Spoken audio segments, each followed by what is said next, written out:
Alors, bonjour tout le monde, bienvenue à ce lunch immobilier du Club d'investisseurs immobiliers du Québec. Mon nom, c'est Yvan Cournoyer, en compagnie de Jean-Philippe Claude. Salut Jean-Philippe. Salut Yvan, ça va? Ça va de mieux en mieux, toi? Yes sir, yes sir. Yes, nous, on revient du Salon de la femme en fin de semaine, frais et dispo pour ce lunch immobilier. De ton bord, comment c'était? Super belle fin de semaine, super belle fin de semaine, belle température. Profitez pour fermer le terrain aussi pour la maison. Sniff, sniff pour l'hiver. Donc voilà, c'est terminé, c'est fermé. Good, excellent, faut le faire, on n'a pas le choix. Alors, les gens, on vous invite à aller dans le chat, à partager le live pour courir la chance de gagner des prix qu'on va faire tirer à la fin du lunch immobilier. Donc, et de nous écrire de quel endroit vous êtes, de quelle région. C'est toujours agréable de savoir d'où est le public. Donc, aujourd'hui, questions et réponses générales. Donc, on va répondre à vos questions sur divers sujets. Ça peut être des offres d'achat, de la recherche, de l'analyse, de l'optimisation, l'inspection, visite des lieux, gestion d'immeubles, partenariat, prêt à privé, bref, tout ce qui vous vient à l'esprit. Profitez-en, on est là pour répondre à vos questions gratuitement. Et merci d'être là. Félicitations d'investir aussi en vous, là, à prendre du temps ce midi pour garnir votre coffre d'investisseurs immobiliers. Donc, je ne sais pas s'il y a des gens qui sont manifestés dans le chat déjà. Jean-Philippe? Ouais, première question d'Adam Dimitri sur la fameuse balance de vente. Si tu veux, je peux commencer, Yvan, tu pourrais y bonifier si jamais, si jamais tu veux. Écoute, d'abord, qu'est-ce qu'une balance de vente? On va juste prendre 10 secondes pour l'expliquer. C'est une balance à payer, donc c'est un solde à payer du vendeur. Donc, on vend un bien, mais il reste une balance à payer, donc c'est ça une balance de vente. Donc, ça se voit dans le multilogement, moins peut-être dans la maison. Je suis un petit peu moins familier avec la maison, mais ça se voit dans le multilogement. On parle environ, là, dans les dernières statistiques que j'avais lues de PMML, là, on parlait 5-6% des transactions de multilogement se faisaient avec une balance de vente, donc une balance à payer. Maintenant, la balance de vente, c'est un papier blanc. Hein, ça peut être, c'est la plus longue que j'ai vue, c'était 23 ans. Peut-être qu'Yvan t'a vu plus longtemps. 23 ans, les très courtes, ça peut être 3 mois. Une balance de vente sur 3 mois. Ça peut être 0% d'intérêt comme 12% d'intérêt. Ça peut être paiement capital intérêt à tous les mois. Ça peut être seulement paiement d'intérêt, donc un prêt ballon à la fin. Donc, en gros, c'est complètement ouvert. Donc, c'est à vous de négocier avec le vendeur. Attention, s'assurer avec l'institution financière que la balance de vente est acceptée. À titre indicatif, je vais signer une transaction en janvier justement avec une balance de vente. Desjardins, dans mon cas, c'est mon créancier, va accepter environ le tiers jusqu'à la demi pour des très, très bons dossiers, le tiers jusqu'à la demi de la mise de fonds qui pourrait provenir d'une balance de vente. Attention, par contre, si vous avez des intérêts à payer sur la balance de vente, donc si vous n'y allez pas dans une stratégie de prêt de ballon, ces intérêts-là vont être calculés dans votre ratio de couverture de dette. Donc, il faut vraiment faire attention avec ça parce que ça pourrait diminuer votre premier prêt chez le créancier parce que vous avez des paiements à faire. Donc, la meilleure stratégie dans ce cas-là, ce serait vraiment d'avoir un prêt ballon. Et si c'est un prêt ballon, quand les intérêts sont payés à la fin, dans ce cas-là, les intérêts ne sont pas ajoutés à votre ratio de couverture de dette. Mais quand même, le créancier veut toujours que vous ajoutiez un peu de capital à l'intérieur. Donc, c'était la balance de vente en 2 minutes. Yvan? Prêt ballon, très intéressant parce que vous améliorez votre cash flow, la durée du projet. Donc, on n'a pas de paiement à faire, donc votre cash flow est plus grand le temps qu'on fasse les travaux souvent. Donc, souvent des travaux à faire dans un projet d'optimisation. On va garder nos liquidités. Donc, le fait d'avoir tout cet argent-là disponible pour les travaux, ça l'aide grandement. Donc, très intéressant comme concept.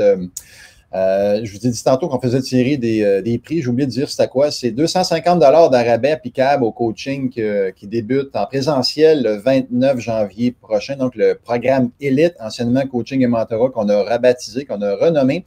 Donc, programme Élite qui débute le 29 janvier à Montréal et le 26 février à Québec. Donc, 250 $ de rabais pour ceux qui vont partager et écrire dans le chat « Partager ». Donc, on a aussi un livre qu'on fait tirer qui apprenait à mieux gérer vos immeubles, que j'ai coécrit avec Gilles Laferrière et Jean-Pierre Dussault, une brique de 416 pages pour vous aider à mieux gérer. Et on fait tirer également une formation sur la Floride qui a lieu le 11 décembre prochain. Donc, on vous invite à être là, ceux qui veulent investir en Floride. Donc, déjà une quarantaine d'inscriptions, ça va très bien.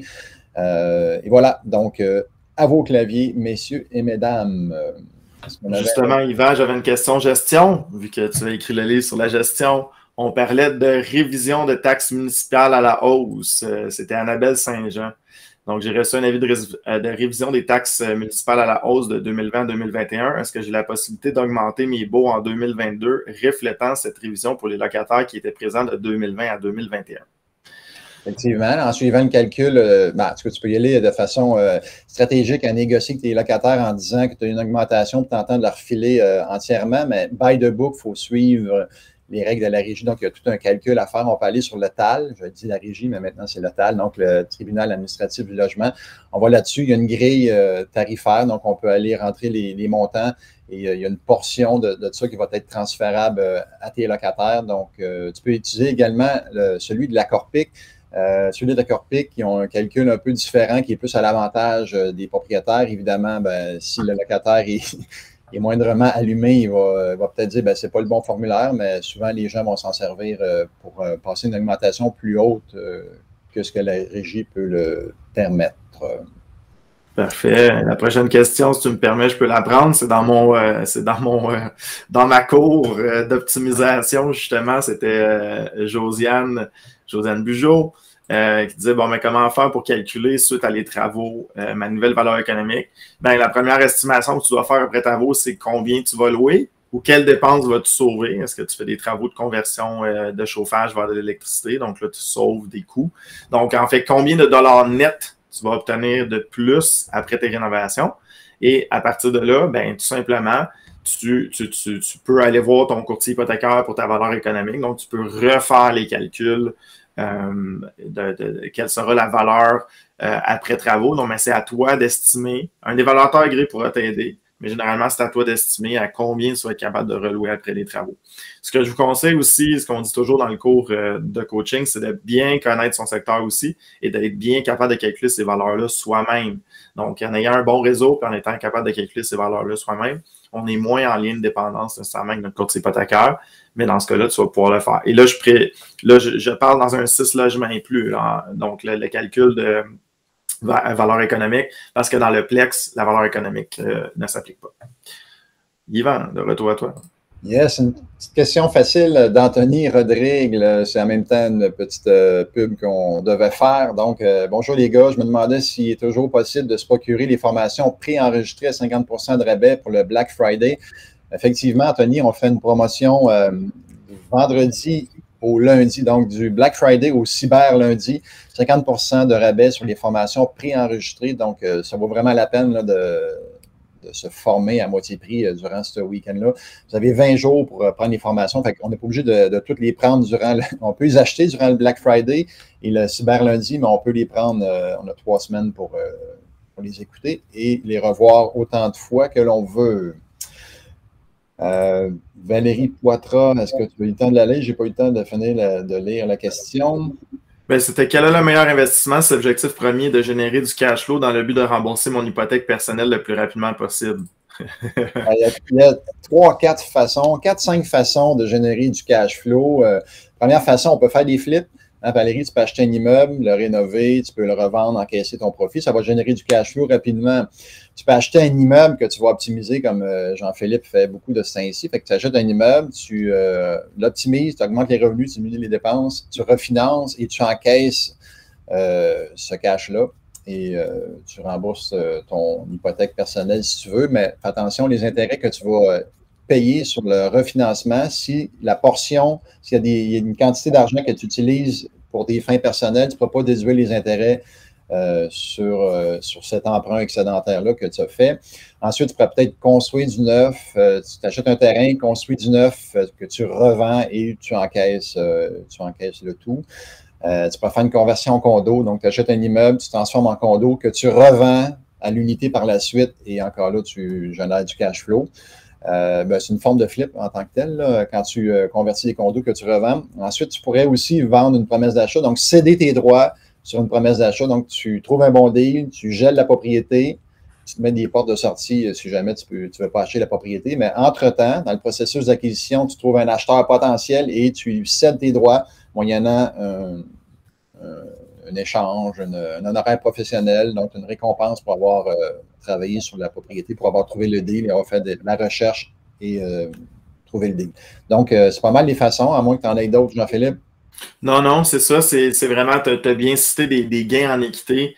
Moi, je suis un fervent d'équité en immobilier, donc une création de valeur. Puis cette création de valeur-là, on la liquide. Je ne sais pas comment dire, on la liquifie. C'est-à-dire, on la met en liquide dans nos poches, cette équité-là. Je pense que c'est extrêmement payant parce que ça peut être décourageant un peu en immobilier quand on accumule des portes. Ben, le cash flow est assez long à venir. Donc, pour vous encourager justement à poursuivre une carrière, ben moi, je conseille en fait tout le temps aux gens de liquifier, je ne sais pas si c'est le bon terme, en tout cas de liquifier de l'équité pour l'amener dans nos poches un petit peu. De rendre liquide. Il y aurait une autre façon aussi. Tu pourrais peut-être faire de la location Airbnb. Hein. Tu loues par exemple un chalet, tu achètes un chalet que tu loues Airbnb, tu vas avoir du cash flow. Tu vas avoir beaucoup de cash flow. Par contre, ça va être accaparant. Exactement. Donc, exact. Excellent. Question de gestion pour toi. Juste pour terminer, quel est le meilleur investissement si l'objectif est de faire du cash flow? Ben, quel est le meilleur? Ça va dépendre pour toi, Valérie. Dans quelle situation tu te trouves? C'est dur de dire pour l'instant en live comme ça, quelle est la meilleure façon. Il y en a 5-6 qu'on t'a nommés. Il faudrait voir laquelle est la plus adaptable ou la plus probable pour toi. Qu'est-ce qui serait le mieux dans ta situation selon les liquidités, selon le temps que tu as, selon l'endroit où tu te trouves et tout ça. Donc, selon ton crédit aussi. Fait qu'il y a plusieurs façons en espérant que ça peut t'aider, Valérie. Une autre question de gestion pour toi, Yvan, pendant que tu étais en feu. Johnny, qui disait « J'aimerais savoir quel document spécifique il faut demander aux nouveaux locataires qui désirent habiter notre immeuble. » Donc, j'imagine première location, Johnny. Donc, quels seraient les documents, vu que Yvan, tu es l'auteur d'un merveilleux livre sur la gestion? Ben, on va lui demander ces informations pour être capable de faire une enquête de crédit, donc être capable de vérifier ses antécédents en matière de crédit, en espérant que c'est un bon candidat par rapport à ça. Tu vas demander également son permis de conduire, hein? Donc, permis de conduire est très important et intéressant parce qu'on va avoir sa date de fête sur le permis de conduire. On va être capable de faire des plumitifs, donc d'aller vérifier les antécédents en matière de poursuite civile, peut-être criminelle dans certains cas. Là. Donc, numéro d'assurance sociale, on ne peut pas l'exiger, mais on peut le demander pour être sûr qu'on est en train de faire une enquête de crédit sur la bonne personne.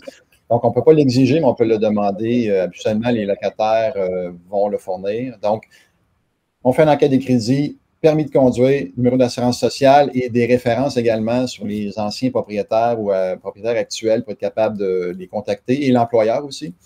Donc, moi, je t'invite à être membre de la Corpic, Johnny. Donc, sois membre de la Corpic, ils vont te faire une enquête de crédit vraiment à 360 pour quand même quelques dizaines de dollars. Ça vaut la peine. Et dis-toi que faut que tu vérifies le plus possible le locataire avant qu'il rentre dans ton logement parce qu'une fois qu'il est rentré, il est plus dur à sortir. Donc, mets une bonne barrière, là, soit assez stiff, assez ferme sur tes critères avant de choisir un locataire. Un logement vide est mieux qu'un logement mal loué. Oui, ça, on l'entend souvent, mais c'est quand on le vit une fois ou deux dans notre carrière qu'on comprend la puissance de cette phrase-là. Tu sais, souvent, j'ai entendu, oui, mais quand tu le vis, là, tu prends conscience de cette puissance, la puissance de cette phrase. C'est coûteux pour les autres locataires. Il n'y a personne qui apprécie ça là, quand il y a un mauvais locataire dans un bâtiment. Mais félicitations, sûrement que c'est une nouvelle location, une nouvelle acquisition. Oui, Yvan. Petite annonce avant, pendant que tu prends une prochaine question. On vous rappelle le réseautage virtuel qui a lieu le 8 décembre prochain. Donc, ceux qui ne sont jamais venus, vraiment une belle occasion d'apprendre gratuitement. On a des salons thématiques avec des experts dans chacun des salons et on peut se promener de salon en salon selon le sujet qui nous intéresse. C'est gratuit. Allez vous inscrire en ligne. C'est obligatoire de s'inscrire pour être capable d'obtenir le lien Zoom. Et on a eu 370 inscriptions quand même le mois dernier. Il y avait près de 300 personnes qui se sont présentées, pas tout en même temps, mais quand même, ça fait quand même une belle assistance. Déjà 48 inscriptions pour le 8 décembre, donc ne tardez pas. On a également la formation Investir en Floride le 11 décembre prochain avec notre ami Nicolas qui reçoit divers intervenants. C'est en français, la formation, et c'est donné par des Québécois qui sont en Floride, qui travaillent avec des Québécois, donc connaissent la réalité québécoise par rapport à l'investissement en Floride. Soyez là le 11 décembre. Good. Et Yes, sir. En passant l'événement mensuel, là, il n'y a aucune raison de manquer ça. Là. Je vais juste le dire. Là. Il y a plein de coachs du club qui sont là gratuitement. C'est des salons, c'est comme une conférence virtuelle. C'est vraiment le fun, c'est gratuit. Donc, il n'y a vraiment aucune raison de ne pas être là. Il y avait une question plus haut de Ricardo en rapport de granulométrie. Moi, je suis moins familier avec le terrain, avec la construction neuve. Yvan, je ne sais pas si de ton côté, tu es familier avec les rapports de... je suis à présenter une offre d'achat sur un terrain. J'ai reçu des résultats d'un test granulométrique. Honnêtement, je ne comprends pas trop. Comment évaluer et interpréter les résultats? Moi, je dirais que la personne qui t'a fait le test pourrait être en mesure de t'aider. Pose la question à la firme qui a fait le rapport. Tu vas être capable d'expliquer le rapport. Parce que c'est pas juste, ils sont venus faire le rapport, t'ont chargé 1600$ de payer, ça finit là. Prends le temps, pose des questions à celui qui l'a fait, à l'ingénieur qui l'a fait, puis ou au technicien, là, dépendamment. Il va être en mesure de t'aider. Sinon, tu peux faire contre-vérifier ce rapport-là ou cette opinion-là, parce qu'à la fin, normalement, il y a une opinion, là, donc tu peux la faire contre-vérifier par une autre firme, à la limite. Mais sinon, la firme qui l'a fait va être en mesure de t'aider. Je suis pas assez. Il faudrait voir le rapport, puis je ne suis pas assez familier là, pour être capable de te guider davantage, autre que de demander, dans le fond, à celui qui l'a fait. Ensuite, avec Régent, on revenait dans le chalet locatif, qui disait que le chalet locatif semblait être un marché saturé. Donc, est-ce que ça vaut la peine d'y aller? En fait, je vais répondre, est-ce que le multilogement à Montréal, c'est un marché saturé? C'est un marché saturé. Donc, il faut juste trouver une bonne opportunité. En fait, il faut trouver un bon prix, tout revient dans une bonne opportunité. Puis, on peut faire des mauvaises transactions dans des bons marchés, puis des bonnes transactions, en fait, dans des mauvais marchés également. Donc, la location court terme, est-ce que ça va exploser dans les prochaines années? Le tourisme va revenir. Donc, c'est dur à dire, mais ça suffit juste d'avoir une bonne opportunité au départ et de bien acheter. Son profit se fait à l'achat même dans les chalets locatifs. Et oui, je suis persuadé que ça reste et ça va rester une belle entreprise. Voilà. Excellent. Moi, j'ai rien à dire de plus là-dessus. Bon, voilà. Yasmine, pendant l'analyse de profitabilité d'un condo, est-ce qu'on enlève les frais de condo des coûts de maintenance standard prévus, comme par exemple 500 $ la porte? Effectivement, quand on fait l'analyse de cash flow d'un condo, on va louer, j'imagine, Yasmine, donc tu as tes revenus, moins tes dépenses d'opération qui sont tes taxes, tes assurances, tes frais de condo. Ton entretien, ta mauvaise créance si tu en as, ton taux de vacances et tout ça. Donc, pour te donner ton revenu net d'opération, à ça, tu vas soustraire tes paiements hypothécaires, tes 12 paiements hypothécaires, si tu fais 12 paiements par année, et ça va te donner ton cash flow. Donc, en fonction de ça, tu vas être capable de calculer la rentabilité de ton immeuble. Donc, oui, tu enlèves les frais de condo parce que ça fait partie des dépenses d'opération de ton investissement. Et tu gardes ton 500 $ parce que ton 500 $ répare ton condo à l'intérieur. Donc, c'est deux dépenses différentes. Le 500 $, c'est à l'intérieur. Les frais de condo, c'est pour la structure du bâtiment. Et n'oublie pas peut-être une cotisation spéciale qui pourrait apparaître. Donc, dans tes budgets, là, prévois que ça se peut qu'ils sortent de l'argent de façon ponctuelle, un bon montant. Et pour ça, pour te prémunir de ça, fais faire une inspection de l'immeuble. C'est sûr que tu achètes une unité de condo dans 500 unités, tu ne vas pas tout inspecter l'immeuble pour ça, ça va coûter cher, mais une petite inspection au moins pré-achat sommaire pour avoir une idée de ce qui s'en vient comme travaux, puis demander également aux syndicats de copropriété les prévisions budgétaires, puis s'il y a des cotisations spéciales prévues, parce que ça se peut qu'ils disent, on va augmenter les frais de condo d'ici 2-3 ans pour se ramasser de l'argent pour la toiture qui va être due dans 8 ans, dans 10 ans. Il faut que tu le saches. Puis des fois, ils vont prévoir également des cotisations spéciales en cours de route. Donc, sois vigilant là-dessus parce que des fois, les montants peuvent être substantiels. On a vu des cotisations de 50 000 là, dans des projets, là, des gros projets. Ça met tout le monde dans l'embarras.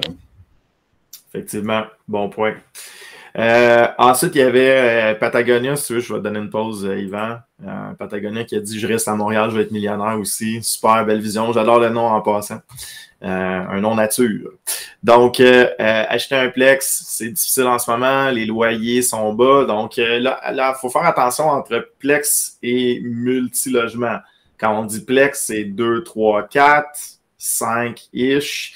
Et multilogement, on parle de 5, 6 et plus dans le multilogement. Donc, les plex, Que les revenus soient bas, ça ne va pas nécessairement tant impacter la mise de fonds parce qu'on qualifie surtout vous et non pas le bâtiment pour l'achat. Donc, les revenus peuvent être plus bas. Donc, c'est pas ça qui va nécessairement changer nécessairement l'hypothèque. Dans le 6 logements et plus, effectivement, les mises de fonds peuvent être très importantes. Donc, effectivement, là, on peut utiliser de créativité. On a parlé de balance de vente tout à l'heure. On peut utiliser, là, j'ai vu que tu as mis collatéral aussi dans ta question. Effectivement, un collatéral, ça peut être une bonne idée aussi. Collatéral de partenaire. Un partenariat aussi, qui peut être une belle solution, une solution que j'ai utilisée quelques fois. Donc, un partenariat avec quelqu'un qui a des sous. Puis, attention, le niveau légal, faites juste le disclosure ici, là, faites toujours affaire avec un avocat quand vous faites un partenariat. OK? Donc, puis pas d'appel public à l'épargne, s'il vous plaît, pour l'AMF. Donc, mais si c'est fait dans les règles de l'art, un partenariat, ça peut être extrêmement profitable à ce niveau-là. Et il faut toujours chercher la bonne opportunité. Il faut chercher nécessairement un potentiel aussi. Donc, ça va toujours à chercher l'opportunité, le potentiel. Le cours de 3 heures, on parlait des cours préenregistrés du Black Friday, le cours de 3 heures, on a transformé en opportunité des multilogements trop chers et vraiment une super bonne base pour partir avec ça. Merci, JP.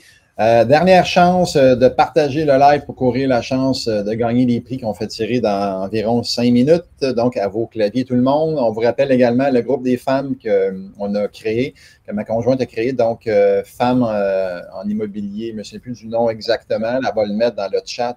Merci, Lise, de faire ça. Donc, les femmes en immobilier au CIQ, quelque chose du genre. Donc, on vous invite, mesdames, à joindre le groupe. Il y en a pour tous les goûts. Il y a des futures investisseuses là-dedans, des investisseuses aguerries qui ont déjà de l'expérience. Donc, si vous avez l'intérêt, joignez le groupe. Donc, on avait un autre pour toi là, dans le commercial ou semi-commercial. Je sais que tu fais du semi-commercial, Philippe. Oui. Absolument. Ben, Yacine Gargouri. Yes, Yacine, si tu as déjà de la vacance, parce que ta question, c'est j'ai déjà 20 à 30 de vacances dans mon bâtiment, c'est sûr que c'est ça que la banque va prendre. On applique le 5 mettons, du commercial en ce moment à Montréal. Je ne sais pas si tu es de Montréal, Yacine, mais on parle de 7 quand on qualifie un immeuble à la banque, c'est à peu près 7 dans le commercial. Plus tu t'éloignes, plus c'est risqué, plus ça monte. Ça va jusqu'à 10 facilement. Mais ça, c'est le 10 ça, c'est vacances, mauvaise créance futures. Mais là, si tu présentes un dossier dans lequel il y a déjà de la vacance, c'est sûr que c'est cette vacance-là qui va être prise en compte, malheureusement. Donc, ça risque de baisser ton prêt. Yes, sir.